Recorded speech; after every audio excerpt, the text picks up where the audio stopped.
Welcome to our live stream for March. I'm Natasha, Board Chair of Be Emboldened. Naomi, our founder and executive director, is joining us, along with Lindsey Medenwaldt, our author and apologist, and your new celebrity name, Lindsey. Welcome. Hey. Hey, we're glad to have you all here, whether you're watching the replay or watching live. We definitely invite your questions and are excited to hear from Naomi and Lindsey about this. Doomsday Cat Cult, which they just released a documentary on, which Naomi and Lindsey have watched, and we're going to talk about it and why this matters and what people need to know. So with that, Lindsey, I'll pass it over to you. Yeah. Okay. So when I shared on my social media that this was the topic that we were going to be discussing, a couple of well-known personalities chimed in and indicated that this might be a cult they would be interested in joining. And so I would like to dispel from the beginning that this is not a cult anybody should be joining. Nobody should be joining a cult, even if you love kitties, right? Like, I love kitties, but I am not going to be joining this particular group. And so one of the things that we just need to remember before we even start the conversation is that people are susceptible to joining all kinds of groups, and those groups can then take advantage of those people in ways that are abusive and manipulative and wrong. And such is the case in this scenario, even though from the outset it seems a little bit silly. So I guess the story starts in the 90s with a woman named Cheryl, who was married to a guy named Mark. And they were attending a Pentecostal church in Washington. And it was at that time that Cheryl believed that she was she had become sort of a preacher and a prophet in this organization. In 2001, Cheryl split from this church called Gates of Praise in Washington and created something called Freedom Fire Ministries. It was through that ministry where she really took the stage as the leader and front person who was leading then her own congregation as a preacher and prophetess. It was around that time as well where she started claiming that she was Mary Magdalene reincarnated and the literal bride of Christ. And there's video available of Cheryl in a full-on wedding dress, really taking her position as the bride of Christ. She then changed the name of Freedom Fire Ministries to Moriah Ministries. And so now it's kind of hard to find, but that's sort of the name that we think that they go by still. Along the way, things get a little bit messy, as often happens with groups like this, right? It starts a little bit okay, and then it goes wonky. There were some things that Cheryl started to do that raised some red flags with Mark, but also with other followers. Some of the things included proclaiming that everybody who attended the church was now vegan. That was a big shift in the worldview for this particular group. Nothing against vegans at all. It was just something that she decided that the group would do, is they would all become vegan. Then they started drinking her blood during communion. So she would prick her finger and put her hand in the communion thing, and then they would all take part in communion with drinking her blood, the blood of Christ at that point. And she started to say that she was speaking divine words. These were the words of God directly from her mouth. They were God's words. And so everybody had to listen to what she was saying and do what she said that they told her to do, which leads us to cats. At some point, she declares that cats are divine creatures and that they are responsible for carrying the 144,000 souls as described in Revelation into eternity.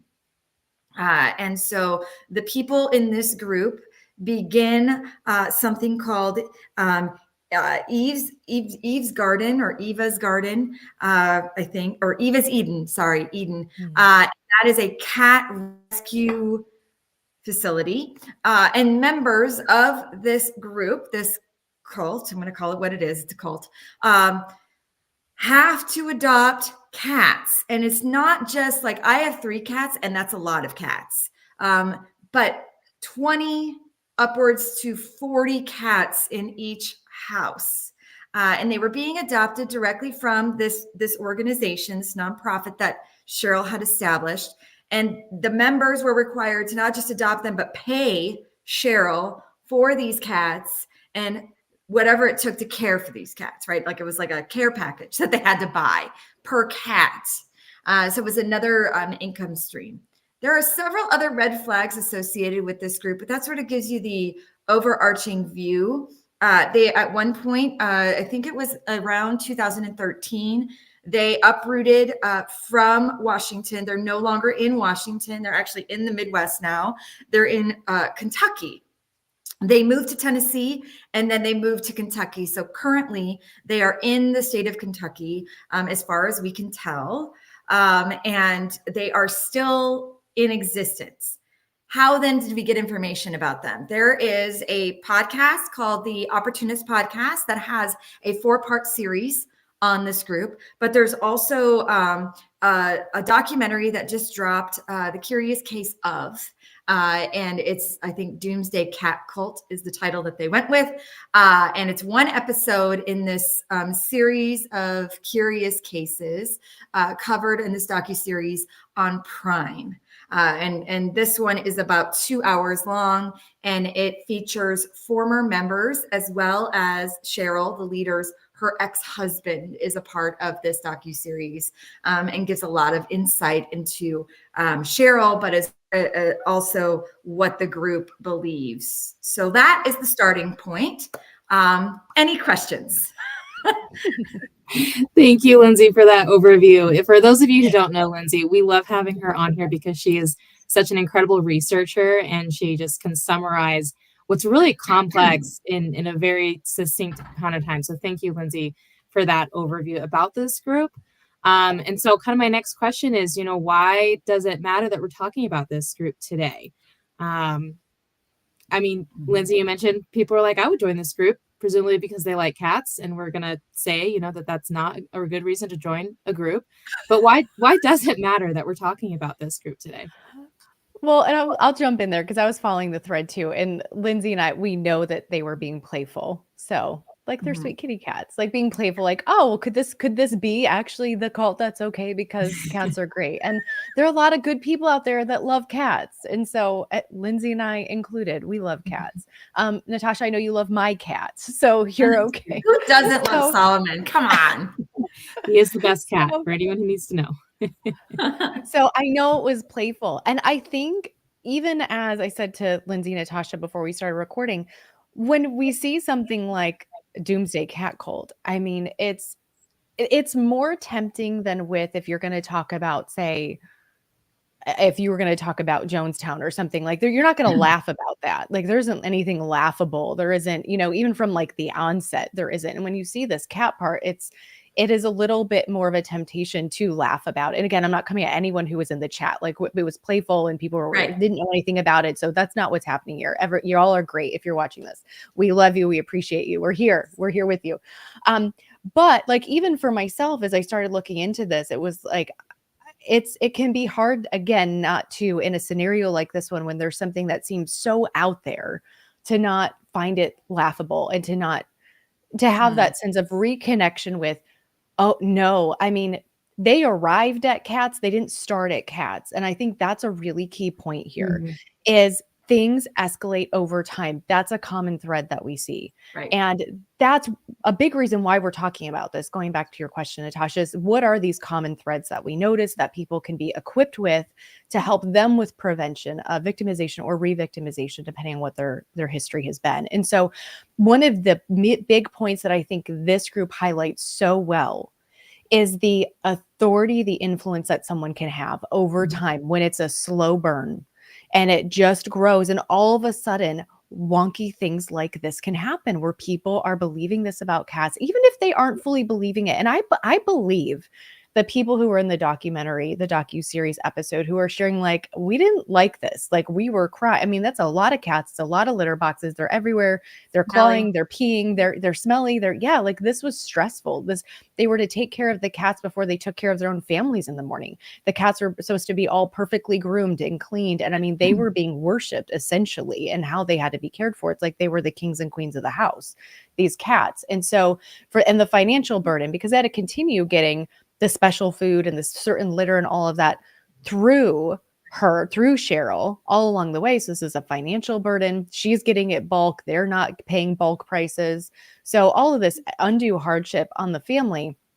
And they're upset that they're not feeling great about this. And yet there had been so much relationship and so much trust established already. And they also knew the threat of what would happen if they came up against her because they had seen it before. And I think something I'd like to jump to, Lindsey, with this case with Cheryl and this group specifically, is the real threat that someone could feel on not only their livelihood, but on their life. And so that fear tactic is woven in with that trust that's been built over time. And yeah, that can get people to do a lot of things that they're not actually happy about doing. And to draw another parallel there with Jonestown, people didn't, we have recordings. Everyone didn't want to drink it. It was being thrown at people. It was at this wasn't like everyone was super down and all for it. Okay. There is the fear, there is the sense of stuckness, and there's that catch too in people's minds over time of like, but like this person has said all these things, this stuff is true. It gets really complicated. And so I want to ensure that we remember that again as we continue the conversation. So Lindsey, I'm curious what you'd want to kind of bring in, and if you want to speak to that life-threatening element that I think would have been perceived. Yeah, I mean, so she got her power by developing relationships, but also by tearing apart relationships. She seems at one point in the Opportunist podcast, they highlighted this a little bit, doesn't like men. And that's a really interesting thought, because what would happen is she would befriend these women and their husbands. And even her husband was a part of this for a while. And then he started to, have some questions. There was one scene he describes where she like lays on her back and lifts her legs up and pretends like she's giving birth. And then she talks about the birth of their ministry and their church and whatnot. And that was really disturbing to him.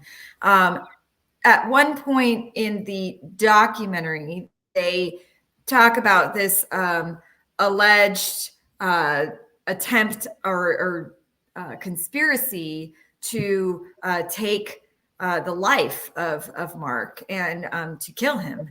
And that was an interesting perspective to hear as well. But there were other things that she encouraged her followers to do that then caused rifts in marriages. And it seems like it would be encouraging kids to no longer talk to their fathers, including her own children. They don't have contact with their father, Mark. And he said that he hasn't talked to his kids since like 2013, since his youngest daughter turned 18. Another guy that was interviewed on the Opportunist podcast named Ted said he hadn't talked to his children for like 12 or 13 years. And his wife had just left him and moved with Cheryl. And so that we've got this destruction of marriages. It's also a doomsday cult, but I struggle to give it that title, except for the relationship that you just mentioned with Jonestown. So there was a moment in that actually like caught my breath. I was like, oh my gosh, in the docuseries where they she poured salt into this water and then had everybody come up and drink it. And anybody who has studied cults knows, or at least starts to think, that's a run through, right? That's a practice run for seeing who is on board with my teaching, who is going to listen to me and follow me. And then when we want to leave the world, who's going to do it? And everybody, even the kids, participated in this. And that was a deeply troubling moment for me personally when I was watching this, having studied cults for decades now. That is a huge warning sign that is happening, and that her followers are doing it. They're at risk. That is proof text for me that they are at risk, and that their lives are at risk in this group. It's not about the cats. It is not about the cats. The cats are a distraction from what is really happening in this group, which is it's a high control group that is being led by somebody who really doesn't care about the lives of the people she is leading. She cares about money. And there was proof provided in the docuseries, as well as the various podcasts I listened to and the articles that I read, that this woman has always sort of cared about money, and getting more and more and more and more. And she's deceptive on the outside. So they established this cat thing, but now they have a dog one, right? They have a dog rescue opportunity for people to come in and get dogs from them. And so outwardly they appear peaceful and that they're caring for God's creatures. But inwardly, these people are being abused and manipulated by a woman who is profiting off of them. Probably not just with money, but feeling emotionally connected with them, and physically profiting off of them. There was a relationship she entered with one of the former members that was clearly a manipulation tactic on her part. And then she just left her high and dry after the relationship was over. And that's, it's deeply troubling. And I know that we've already given trigger warnings on the chat, but there are so many things, like this isn't one that you just want to go watch because it's a cute cat cult. Don't be deceived by that. It is much more than cats. It is a very troubling situation, and it's happening right now, not just something we're talking about that happened 10 years ago. People's lives are at stake, like right now. Yeah. Thanks, Lindsey. I mean, we just got a question in the chat that speaks to that. So can you share more about, like, is the leadership, is this group growing? Are they actively recruiting? Like, how do they recruit? Yeah. Is there any information about that you're aware of? There's not. So they're very secretive as far as I can tell. I tried to find them. I did what I always do with these kinds of groups. And I really tried to like infiltrate the group, and there was just no in, unless I want to adopt a dog and I'm not interested in, and I don't want to go to Kentucky necessarily to find these people. But it does seem like, I mean, one of the articles I read was written in 2016. And the group still exists. And as far as I can tell, more people have joined. So it's not dying. I don't know how she's actively recruiting, probably like cults normally do, by love bombing some people, by drawing in relationships from the community, and going that route. But I don't have, I mean, Naomi, did you find anything about how they're recruiting? No, I didn't find anything directly. I think some of the indirect that I gathered Well, first, I don't know how seriously groups don't necessarily continue to try to actively recruit, which I think is why Amanda's asking, because that's not always the case. And I don't know if they are. I don't know if they are really actively trying to grow or not. I'm not sure. I didn't really get the impression through what I heard that that was like a serious focus. How did you feel about that, Lindsay? No, I mean, I don't think they're like going to colleges, which Oh is what yeah, some not other that cults extreme. do, right? Like we've talked about that Right. before, where they're like, and they don't have a social media presence, which is another way that some modern day cults are recruiting members. Is they have a social media presence. I couldn't find one for them under all the different things that I searched for. I was unable to find that. And that would be an easy way for them to recruit. They don't, as far as I know, even have a website beyond their pet adoption stuff. So they're very secretive. So yeah, I don't know that it's like an active recruitment, but I think if they do want to recruit somebody, they probably could, just using the tactics that we've talked about before, including like love bombing, right? Like, and that's how she brought in some people to begin with. Was love bombing them.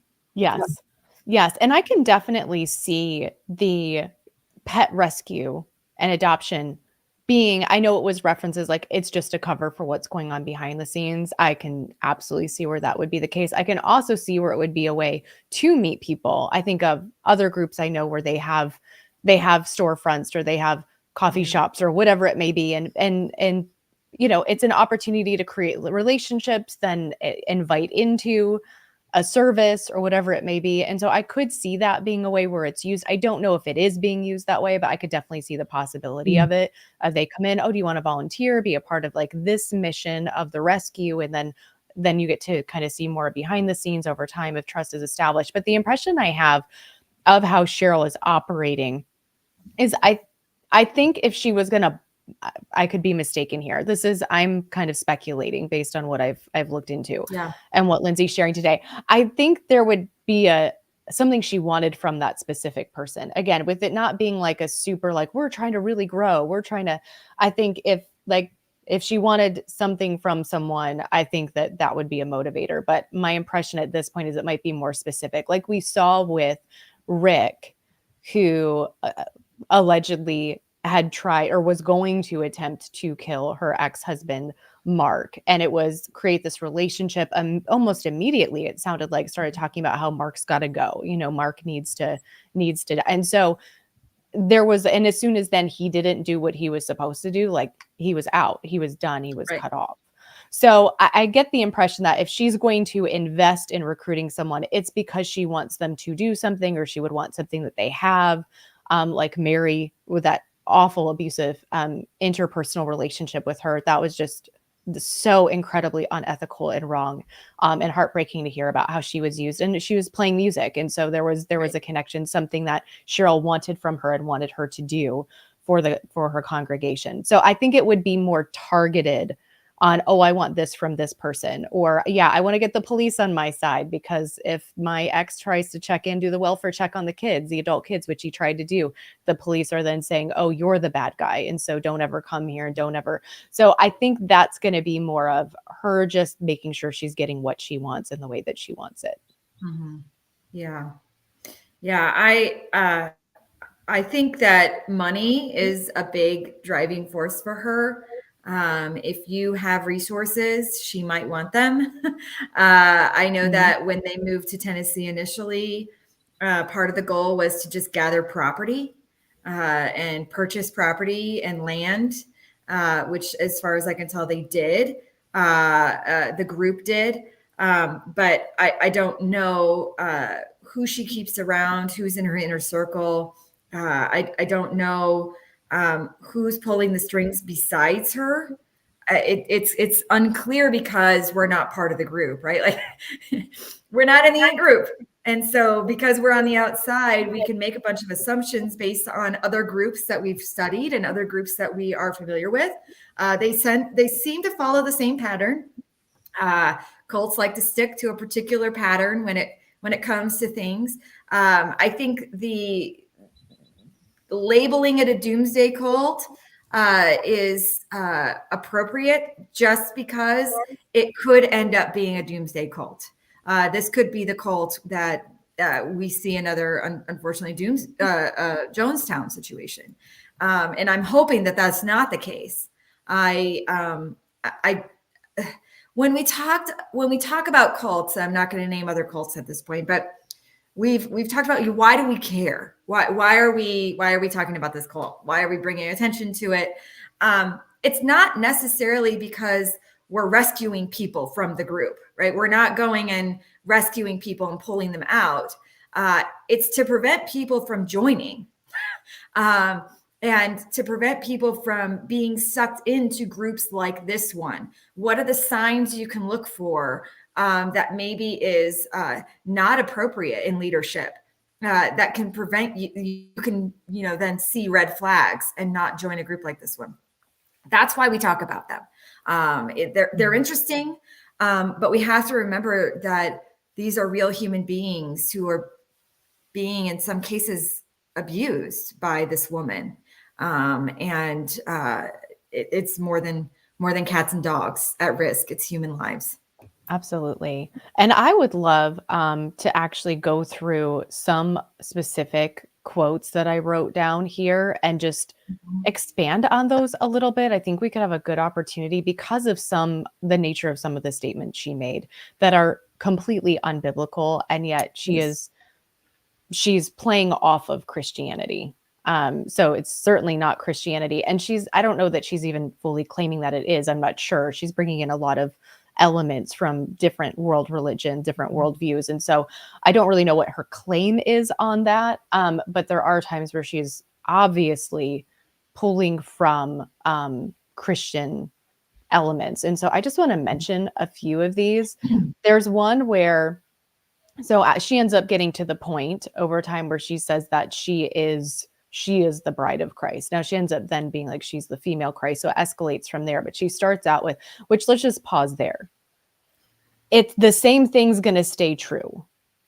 You can't be a prophet and then you could be a prophet and the bride of, you're like, you can't be a prophet and then you could be a part of the bride of Christ. You can't be the bride. Like, this isn't a singular person thing. So, we are all a part of the bride of Christ. Like, this is a collective, these are Christians. Oh no, we lost her. So she'll be back. What happened? You're there again.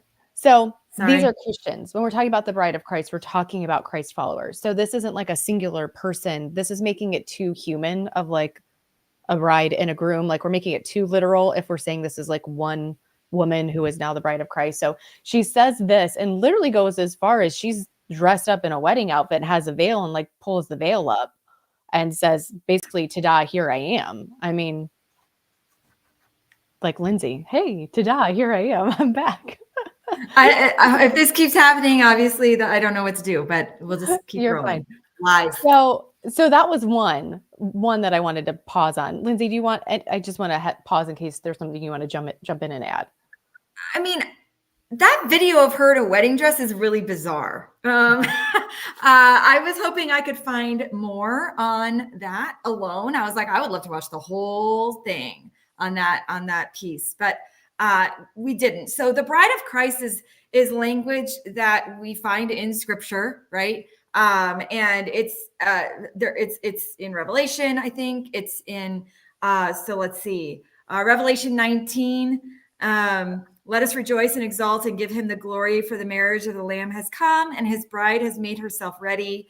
And so we're the bride of Christ in Revelation, the Christians as a collective. But she's owning that as like, I'm the individual, worship me. And that really that's what that video kind of feels like, is she's bringing the worship upon herself and it's no longer about Jesus. Absolutely. Here's the next one. What will you do for my attention? How will I sort your prayers from others? Wow. Mm-hmm. Well, yeah. So she's asking women to leave their husbands, for one. There was an instance on the Opportunist podcast. I can't remember if they talked about this in the documentary, but where she was going on trips to like Israel and Italy, and she was requiring like down payments of $500 to, and it wasn't even to secure your spot. It was just to say that you supported her in this, and that you were interested in joining her. And it was like money, money, money, money, money. And the music thing with Mary, the relationship with Mary, whatever you can give me, I'm going to tell you that you need to give me. And we've heard this from other cult leaders, but basically what you do to me, you're doing to God. So you need to do really good things to me. Whatever I say, you're doing for God, because I am essentially God. Right. Yeah. And the fear that we see, I know I referenced that already, but this quote from Mary, she had said, "I was afraid to leave her. God would strike me dead." That so deeply resonated with me. I know that feeling of, oh my goodness, if I don't follow my dad, if I don't do everything that he said, again, I'm disobeying the Lord, and the Lord is only wrathful. There is no grace, there is no mercy, there is no sanctification journey of conviction along the way and becoming more like him. It is like, no, instant, you do everything I say. And if you don't, you're disobeying the Lord. And again, he is only wrathful. And so he's going to come at you. And I heard that same fear in her, and others who knew very practically. Someone had shared, oh, well, people would leave and then suddenly they would lose their jobs and they would lose their houses and they would, these kinds of things would happen. And they didn't work for the church, though. We're used to hearing that, like, you lose your job if you leave, if you work for the church, right? That follows. That seemed to speak to, now, again, we're speculating here. We don't, unless you heard something else in somewhere else, Lindsey, I don't think we have confirmation that she made a call but it does beg the question of, was it really just coincidence that this was happening? Or was it the influence, like we saw with the police department when her husband tried to do the adult welfare check, or suddenly turned the police, on him instead? She's very charismatic and convincing. And it sounds like she would use the way she physically presents as well to her benefit for what she wanted. So right. Go ahead. Yeah, I think the physical aspect, she dresses modestly but provocatively. I can describe it in that way. I don't know. There's like a balance, I guess, that she has found to dress that way. And she seems, at least in the testimony provided by former members, that she uses her sexuality to her own benefit, for her own benefit. One of the signs of this being a problem was her uprooting everybody from Washington and taking them to an unknown location, right? Like, now we're moving to Tennessee, and we don't know anyone here. So now she's separated this group from everything they've known, presumably, right? The friendships that they have, their relationships that they've created, their regular lives. Move from Washington to a completely different state in the middle of the country now. And that's almost like just, we're going to sequester ourselves, and I'm your family now, and you're going to trust me. And again, we see this happen time and time again with cult leaders. It's this separation from the group that you love, your family, and now I'm your family. And you're going to serve me in whatever capacity I tell you to serve me. And then if they do leave, now they're stuck in the middle of nowhere with no relationships with anyone, because they're with the group. They don't have a place to live. They don't have a place to go. They could go back to Washington, I guess. But then, it's a mess for this particular group, because, you just look at it and you're going, she's playing all of the cards. She's all of them. It really is like reading the script from a cult leader. It's crazy. Right. And this isolating in a really big way, like moving to the middle of nowhere, Kentucky, this is not this isn't uncommon. As we're talking, I can think of a bunch of groups that probably of people who have come to be emboldened where this is their story, or my own family who moved to middle of nowhere in a state, and one of them bought a bunch of land. There's a bunch of trailers on it, and there's and then they moved again. So I don't know if all the trailers are still on it and what it looks like, but this whole idea of we're going to just move off on our own. We're not going to be in the world and not of it. We're going to try to not be in it anymore either. And we're going to just totally isolate, because it's a great control tactic. And there was a statement that I wrote down. I wanted to quote it, but then I didn't catch her name. It was the blonde woman who, was she a lawyer in the docu? Oh yeah. She was a lawyer. She was a lawyer, right? So she had said social interaction is the biggest threat to their following. Absolutely. Because when you're engaging with people outside, you're going to hear other things. Like you could have little, pebbles dropped where you can't quite shake it, and it gets you thinking. And I share in my own story how it was great that I went to public school, as hard and brutal as it was, certain years of that.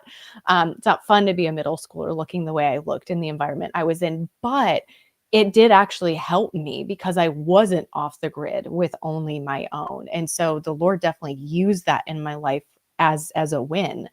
And I remember my dad actually talking about, how his dream was like someday we would just all live together, and we would all, like, all the wives and all the kids and for anyone who was maybe newer to my story, I grew up in a polygamous doomsday cult. And so but we didn't all live together because we were in the Northeast, and we weren't off in the middle of nowhere. And that was just the dynamics of where people were and jobs and stuff like that. But this was like his goal. And I remember even as a child thinking, like, Lord have mercy on me, but please may that never happen. Like, it sounded like my nightmare. I was like, this sounds awful. I mean, we don't even get along. Like, we do not need all these people living in one big old hut. Like, that is not what needs to happen here. So, and I remember that even as a kid. So for people to push this agenda, like, again, I grew up with that myself. And it was this idea of, we then won't be bothered. We won't have outside influences. We won't be challenged. We won't have to stand up for what we believe or explain anything and make sense of anything. And what wasn't said, again, is the leader then is your sole voice that you're hearing. That is incredibly unsafe. And there isn't anything biblically telling us to do that. We are to be engaging with people. Like, we can't even be, something that struck me. There are certain things that struck me growing up where I just knew that it had to be off because it didn't make sense. And I'm glad I had that. And I don't know if I would have had it had I not been in public school and been in this critical thinking program within the public school and blah, blah, blah, starting in first grade. There's different things, again, that I think helped along the way. And I remember thinking, well, why would, okay, this is super funny because it's live and I lost my train of thought, so we can't edit this out, but I totally just lost it. I'm like, I remember thinking, I'm thirsty. That's what I'm thinking. I'm thirsty. Where was I going with this? You guys, do you have any idea? Oh, man. So I think you were talking just about the isolationism and cutting groups off. Oh, thank you. That was helpful. I knew that we were supposed to share the gospel. Like, if we have the truth, we're supposed to be sharing the truth, even though we didn't really have the truth. And I'm so glad we were not super actively sharing the truth. That worked out for the best. But I knew that didn't make sense. That didn't compute. I'm like, why would we all be off the grid in the middle of nowhere, not sharing the truth that we have? Like, why would we not do that? The Bible says to share. Like, why aren't we doing this? So I also want to encourage anyone out there, whether you are involved and you don't know that you're involved yet, and you're watching this thinking, oh, kitty cats, this will be amusing. And then you're like, oh, wait, some of this is actually landing. If there's something that doesn't seem to quite match up, I would highly encourage you to pause and give yourself a break on putting so much energy into holding up that house of cards, and instead step back and say, wait, does it actually fit or not? Like, instead of, if I use a puzzle instead as a different analogy, instead of, you try to, like, you just make the piece fit because you don't actually want to finish the puzzle, or you can't find that piece. Maybe that's just me. It's like, just ram it in there. Okay, it fits. Instead of putting the energy there, step back and actually ask, does it not fit? And if it doesn't fit, then I have a question. And I need to investigate that question, because there could be something off here. And that's what I hear, again, in these groups as well that go off the grid, is if you have the truth and you want to use the Bible for that, then you should be sharing it with others. You should not be in a hole in the ground. Now, with that being said, if you know you're wonky, please go in a hole in the ground. And I'm not saying kill yourself. I'm saying, like, burrow and don't. Did that come out wrong? It But that's okay. You know what I'm talking about, though? We're talking about Yes. cats. I segued to rabbits. I had both growing up. Like, Yeah. Wow, that's good. Yeah.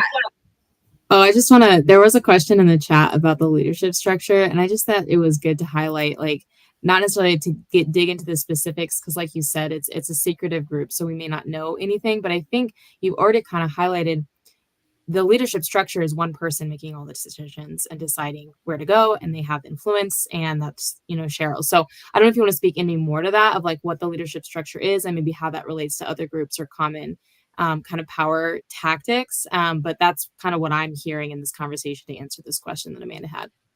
Yeah. So Amanda, sorry if it was confusing. When I say they, it is primarily saying the people who act on behalf of Cheryl.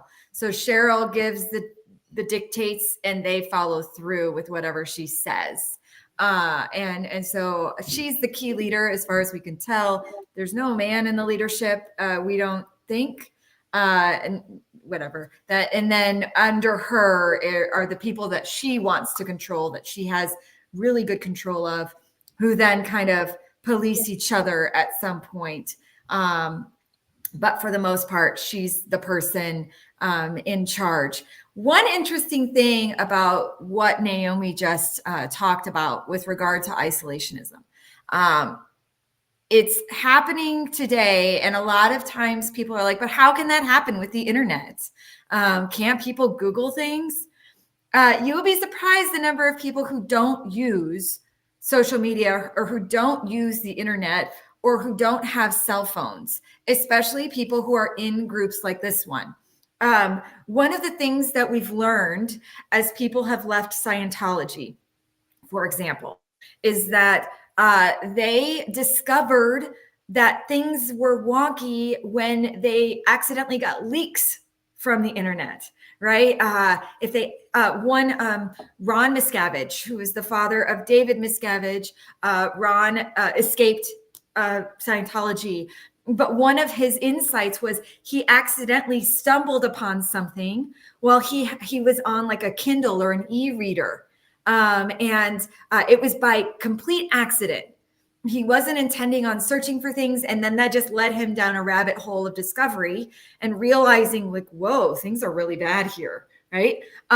He was living it, and he could have, now he's reflecting and saying, wow, it was really bad. I should have known. But at the same time, when you're being led by somebody who's telling you the outside world is going to fill your mind with lies, and I've got the truth, and you believe them, right? You're willing to die for this person.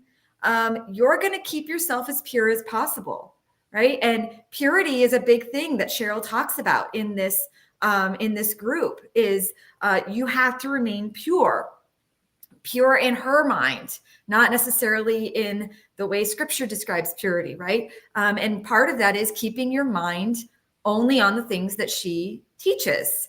And going by what she says. So isolating people, not just by location, but by taking away cell phones, by taking away access to information. That's how they maintain control. And it's not just her group. There are groups like this all over the country and the world. And some are actively recruiting on social media, and then they're isolating you after. And we've talked about a group like that on this, podcast, on this live stream before. And they're currently working on isolating themselves in Michigan, right? They're building a compound. And so we can see these things taking place. It's just a matter of the awareness. Can we spread more awareness so that when our kids go off to college or our siblings are doing something or joining a group, we recognize the flags and we can say, hey, have you thought about this? Have you considered that maybe this person is lying to you, right? There are ways that you can, and Be Emboldened has lots of resources if that's what you're interested in finding out. But all that to say, we're talking about this to build awareness, not just about this group, but about the tactics used. And isolationism is a big one, because it works. You isolate people and then you can control them. Absolutely. And there's two more, if we end up having time for, I'll see if we can Yeah, get to we them. do. There's two more tactics that I want to see that we can touch on. I'll use these examples again with quotes of what came from what I've listened to. So both of these I think are from the docuseries episode. One, I pulled two statements that Cheryl said. Now they're very minimal clips. Like Lindsey mentioned, we don't have access to much. Like someone had a phone out or had something out and got some clips, but I mean, there weren't very many. Even in what was showed in the episode, some were repeated. And so there isn't a whole lot. So with that, I want to share, I don't know the full context of what she was saying in the two quotes I'm about to give. So I want to be upfront about that. Still, I want to highlight, well, let me read them first. First, one is the kingdom of heaven suffereth violence, and the violent will take it by force. That's one. The other one I want to say is she was using this phrase, cut of covenants. So I wrote both of those down because I wanted to bring to our attention that there are times where leaders are talking so confidently and quick and they're animated and they're going and you're kind of in it and do we even know what they're talking about? Do we actually know what on earth they're saying? I don't even know if they always know what they're saying. But I think there's a very real kind of, sometimes it's drinking from the fire hose. Sometimes it's emotionalism. Sometimes it's that someone's just really, really charismatic. And so you're just kind of, wow. And then afterwards, it's like, do I even know actually what that meant? And so as an example, covenants isn't a word. Like it literally isn't even a word. I was like, I don't think covenants is a word. I looked it up. It's not in any of the dictionaries. It doesn't show up on Google. This isn't even a word. So we're talking about cut of covenants. Like, what does that even mean? And then the kingdom of heaven suffereth violence. Okay. And the violent will take, who are the violent? And again, I don't know the full context, but I think, again, I just want to share kind of bigger picture. Let's slow down, everyone, and really think about what's being said that you're listening to. Make sure you understand it. I'm not even to the point yet of if we agree or not, but like, let's just start with, do we even know really what's being said? What's the context of what's being said? What does that mean for me? What am I being told? And make sure that we're not kind of getting subdued in this slumber of following along and listening and agreeing or feeling big emotions that make us say yes and shout or whatever it looks like. But we really are grounded in what is being said to me. And do I actually agree with that? And if you're looking to Christianity, you also want to open up the Bible and see, is it in agreement with what scripture is actually saying? And please reach out to be emboldened. If you're not sure, we would love to equip you with tools to be able to figure that out. Yeah. Yeah. I wonder if she is talking about cutting covenants, like it's described in the Old Testament. But that's like a Latter-day Saint deal. But we've already talked about how she is sort of synchronistic. She synchronizes things, which means that syncretism is a big word. Let's use it. Syncretism is when you have your core worldview, but then you pull from other worldviews and develop sort of your own choose your own adventure religion. And one of the things that's interesting, and this would go along with cutting the covenants, is she stopped the group from celebrating Easter and Christmas, and they moved to only celebrating Jewish festivals and holidays. And so I think she would probably focus a lot on Old Testament Hebrew teachings, if she's going along with that. And I'm wondering if that's true, if that's where she's getting the covenants, cutting the covenants. And so there are a few covenants that are cut in scripture between, like, I think Abram and God, possibly Moses might, I don't know. I'm not well versed in that area, but I'm wondering if that's where she's grabbing that from, is Old Testament cutting of covenants, which is not under the freedom of Christ, by the way. That would be something separate.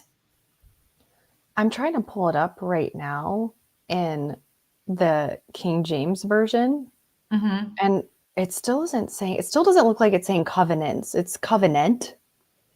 How So is kind she of spelling covenant. covenant? Is it covenant? Like, how are you spelling it? With like a CE, because the way she's saying it wasn't covenants, like multiple or Oh. covenant. It was covenants. And I'm like, Hmm. I don't think, again, I'm doing a quick pull right here. So anyone feel free to comment later if I'm mistaken. I Mhm. would love to know where it's at. But I do know what you're saying about cutting a covenant. The way she's saying it, again, I would just say bigger picture. Let's make sure we know what someone's talking about. Yeah. And we actually pause and do what Lindsey and I are doing right now, where I'm like, I don't think this is a thing. The way she's using it, what she's saying, Lindsey's then dialoguing back. We're pulling it up on Google. We're taking a Yeah. look like, okay, let's take the time to actually do that, especially if we're going to follow someone to the other side of the country, right? It's Or, like, the ends of the earth. Like, you're following them into absolutely. eternity, which Yeah, is absolutely. good or bad, right? Right. I think one thing that is really important about this conversation that we sort of glossed over then is, can you ask your leader questions? Are you allowed to ask for clarification if you don't understand things? And what is their response when you have a question about something they've taught? So if you're studying, or if they teach on something and then later you're like, I'm going to do more research, and you discover that maybe that's not what you thought it was, can you then go talk to your leader, your pastor, or whomever, and ask questions of clarification? And then how do they respond? Are they offended? Do they call you out in public? One of the things Cheryl is known for is blasting people from the pulpit, and calling them names, and being demeaning toward them in public to shame them. And so it's another warning sign of perhaps a spiritually abusive situation where your leader is unwilling to be questioned, in even like a thoughtful way, right? Like if you just want to learn more, and they don't want to hear it, how do they handle that situation? If you can't ask questions, you should start to wonder if this is a safe place for you. Absolutely. And I'm going to mention one more. I'm going to go through it pretty quickly because I want to respect everyone's time. I'm hoping we can get this in. We probably can if I stop prefacing it. Current members say that former members are, quote, a hate group aimed at slandering their ministry. Yeah. Oh, I thought this was put so well, and I'm really glad it was highlighted. In a way, this is like so basic because it's what always happens. Like this always happens. Mm-hmm. Pretty much. I mean, I don't know if there's examples where it doesn't, but you speak out against and it's considered persecution. It's the same old story. It silences those who have been harmed. It safeguards those who are still in. It rallies for those who are still in. And it just compounds, again, the suffering of those who have already suffered. So this is absolutely a tactic. And I had a conversation last night where the person that I was doing the interview with, I think he summarized this so well. He's like, if you are, because we were talking about how persecution in the Bible, it's not a Christian against Christian. It's not brother against brother. It's unbelievers who are persecuting Christians for their faith, for following their faith and sharing the gospel. If you're saying that someone who is Christian is coming at you, you're calling them an enemy of Christ. That's a really big statement. Mm-hmm. And so we see this, though, all the time. You're saying that someone's not Christian. And so I want to say that first as a caution for anyone who maybe would consider using the persecution card. Mm-hmm. Now, depending, it's not someone who's Christian who is coming forward and saying that there's an issue. It's still not persecution to be saying this is what happened. And I feel a duty to warn. I feel like I need to let other people know so that they are safe. Hopefully others leave and hopefully no one else goes in. That is not persecution. Yeah. Well, for one, the people who are speaking out are courageous. I'm always amazed at the people who come out of this kind of group who are willing to openly share their experiences at great risk in some cases, or knowing what might happen.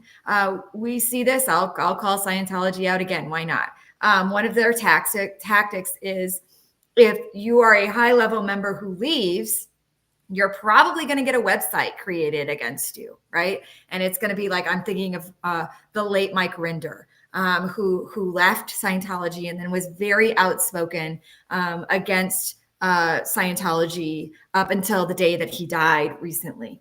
And there are websites that Scientology has created. It's like, who is Mike Rinder? And then it's all of these allegations from people who you think you might be able to trust, like his ex-wife or his children, who are saying all of these horrible things to besmirch his name, right? And to take away any credibility he might have. But that is something they train their current members to do about the former members. And we do see this a lot. We see this in the case of several current cults that are in existence, of people who are leaving, and then they're the dancing cult in California, the one in Michigan, the Love one in Michigan. Like, we see current members blasting former members who are simply sharing their stories. This is my experience, and then basically you're saying, well, calling them names or whatever. It gets worse. And in some cases, it seems like maybe even lives are at stake. And so I think that is a warning sign that potential members might want to look at. How do they treat the people who've left? And what are they saying? And what does it look like? Shunning is a thing, but it gets worse than shunning, right? It becomes almost a livelihood of current members, where part of our job is to blast the former members and tell the world how terrible they are, call them abusers, get the police involved for fake cases against them, whatever it might be. Yeah, thank you for highlighting that. I think just here at Be Emboldened, stories matter so much. People's stories matter. They need to be honored, and to be reminded that the people who are coming out of these groups have stories and they're real people. And that's why we exist, to share the stories that matter so that other people can also be impacted. So with that, we're going to close out our time today, but I do want to share, if this work is meaningful or of interest to you at all, I mean, we're going to be gathering in person with this group of special people who are connected to Be Emboldened at our first in-person conference in Sevierville, Tennessee in September. And we want to announce that we actually have a special discount code. If you're going to buy tickets, buy them on April 1st. We're going to have a one and done 25% off all items. If you click that link I just shared in the chat, you can find out more about the conference. You can buy tickets and you can check out and use that one and done code on April 1st to get a little bit of a discount there, so that you can see us and join us in person. And with that, I just want to also encourage people, anyone watching this, to share and subscribe. I mean, this could be the message that someone needs to hear, not just because it's about this group in particular, but just seeing the trends and seeing how these tactics are across many other groups. So please share. And if you think this was meaningful, we love to get it out there so that more people are aware. And like Lindsey and Naomi said, we can help people prevent from joining these groups to begin with, if they have the tools and the knowledge, equipping them to think through, ask questions, not just take people at their word. So with that, Naomi and Lindsey, thank you guys all so much for being here. Anyone watching, feel free to ask questions in the chat, make comments. We love getting to interact with you all. So thank you all for being here, and see you on our next live stream. Bye.